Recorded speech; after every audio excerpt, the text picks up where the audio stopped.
Hi everyone, welcome back to the channel. My name is Bryony and I am one half of the Indecisive Readers. Today I am here to do my October TBR. I have more books on it than I think I'm going to read, but I've kind of gone for a spooky, witchy theme, hence why I am wearing a top that says boobies.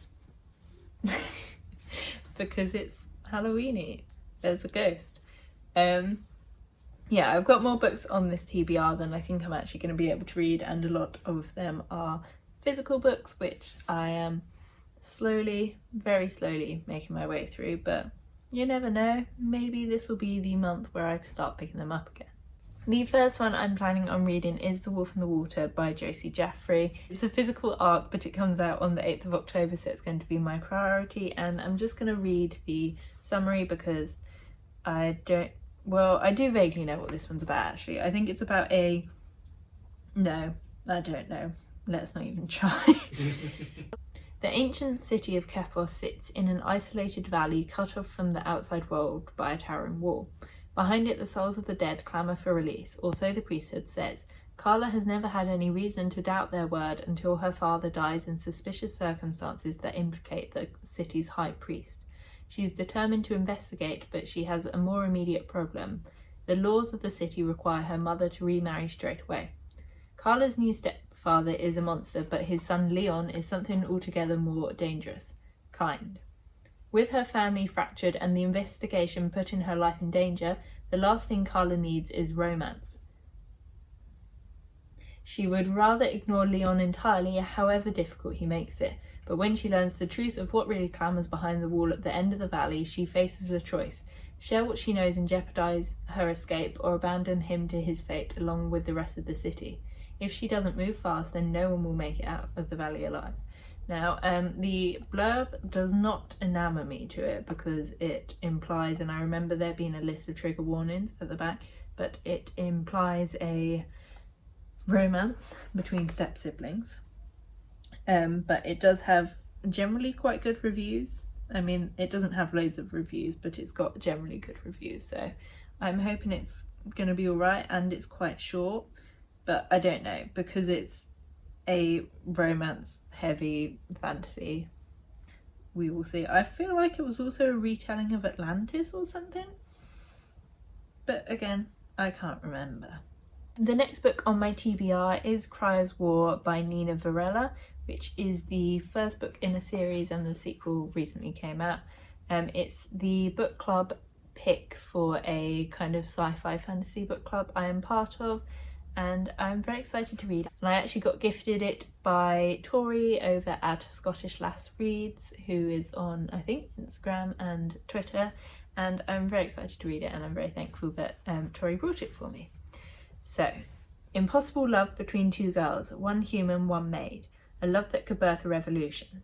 After the War of Kinds ravaged the kingdom of Rabu, the Autome, designed to be the plaything of royals, took over the estates of their owners and bent the human race to their will.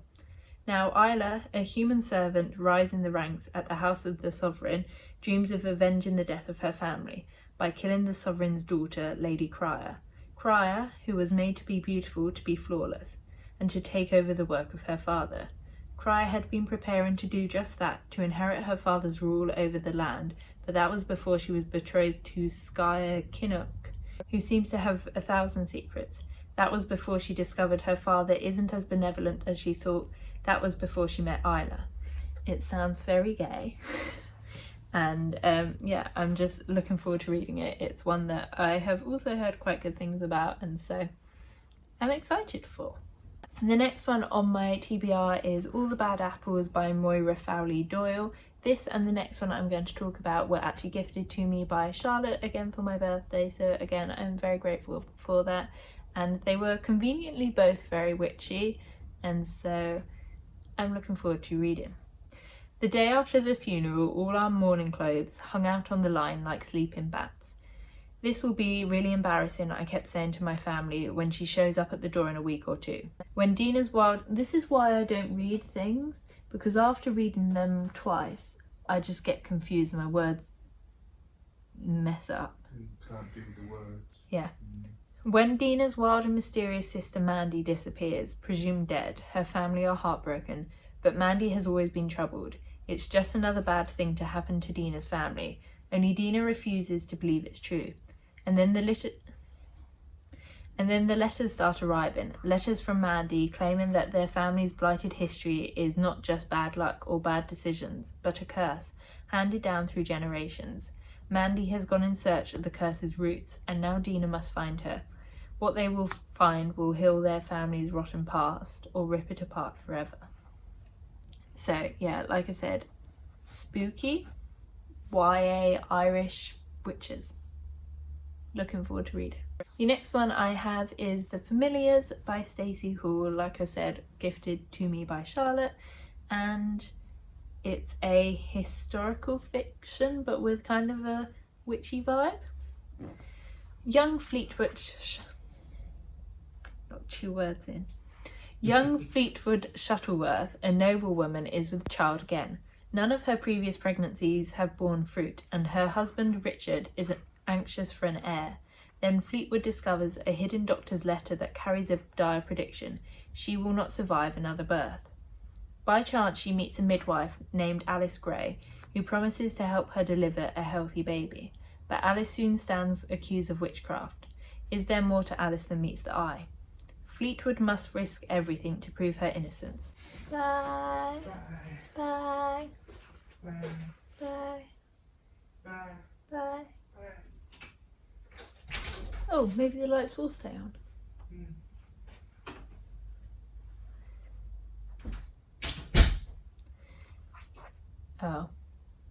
Oh, it actually looks better. As the two women's lives become intertwined, the witch trials of 1612 loom. Time is running out. Both their lives are at stake. Only they know the truth. Only they can save each other.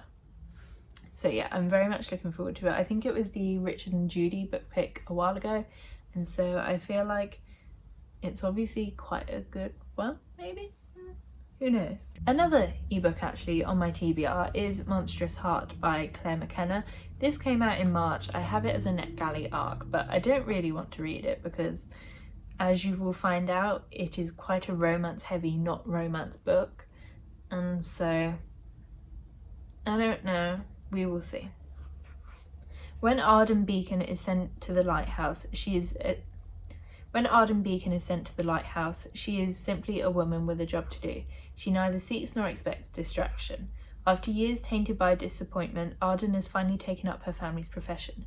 She must prove herself worthy of the name, for she has nothing else. But the coast she has been tasked with lighting is far from the world she knows. The salt-swept backwater town of Vigil is battered by a sea teeming with colossal ancient beasts. It is a place of secrets, rumours, and tight-lipped expectations of a woman's place. More than anyone, the folk of Vigil whisper about Arden's new neighbour, Jonah Riven, hunter of leviathans. He murdered his wife, they whisper, a perfect golden girl full of charm and potential, so very different to Arden Beacon. They say he is as much a monster as his prey, but Arden cannot get this dark stranger out of her head. It stayed on for like 10 whole seconds, and then it went off, and I actually think the lighting may have been better, but there we go. It's here, dinner's here. I've got one more book and then I'll be with you. Guess what you think about that? What? Bottle openers. What about the one on the thing? That looks really pretty. It does, doesn't it? Good choice. I'm sorry I mocked you. Don't think you are. I am. I think you are. I am. If you say so, but it's okay if you're not. I have a couple of other books I may read, but I'm not sure about, and so I'm not going to put them on here. But I do also know that there is going to be the book club pick for Tits, Sticks and Feminist Bits, which is my feminist book club. But we haven't decided yet. We're vaguely talking about maybe reading the 5 and the theme kind of being forgotten women. So we will see, but I will probably know by the time this video goes up. And so if so, I'll stick it up there. But if it is the 5, that's about the 5 victims of Jack the Ripper and actually telling their story rather than telling his story and like trying to work out who he is. And so it's very good. I have read it before, but I have other ones to read and Sorry. That's alright. I've read it before, and Sam's gonna go and eat in the bathroom, so it's okay. Read it before, but really enjoyed and would be able to talk about it with people. But yeah, if you have read any of these books or you would recommend them, please let me know. Comment down below to let me know you're here. I can just see you doing it out the corner of my eye. Comment down below to let me know you're here. Like this video if you enjoyed it, and I will see you in the next video. Bye!